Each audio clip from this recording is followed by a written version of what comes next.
Book Anantapuram college girls వచ్చారు. The other day, Anantapur girls స్వామి boys అంతా కూడా పల్లె పల్లెకు వెళ్ళి వారి ఇంటికి అంతా కూడా అన్నం అందిస్తున్నారు. prayed to Swami. They said, Bhagavan, boys are మేము serving food at the doorstep. దాని అంతా బండ్ల మాదిరి కట్టాము. In fact, we are packing food. కానీ వాళ్ళు వెళ్ళిపోయిన తర్వాత మాకు ఏ పని లేదు. The moment boys leave this place, Swamy we don't have ఆజ్ఞిస్తే any మేము work. కూడా కొంత పనులు చేస్తామన్నారు. However, we want to do now something more. వెళ్ళండి.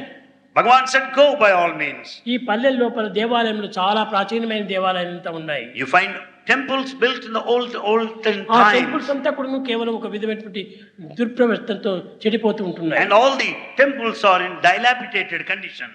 కానీ ఆ టెంపుల్ అంతా క్లీన్ చేయండి. You clean those temples. వాటికి వైట్ వాష్ వేయండి. Whitewash them. క్లీనింగ్ చేసుకోండి. Clean them. ఈ విధమైన పనులు మీరు చేయండి. Do that work.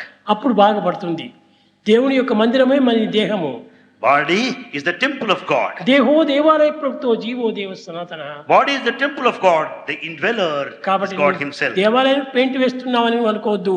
నీ దేహానికి నువ్వు పెయింట్ వేసుకో. Don't think that you are painting the temple outside. No, no, no. దానికి సున్నంతో పెయింట్ వేస్తే దీనికి ప్రేమతో పెయింట్ వేయి.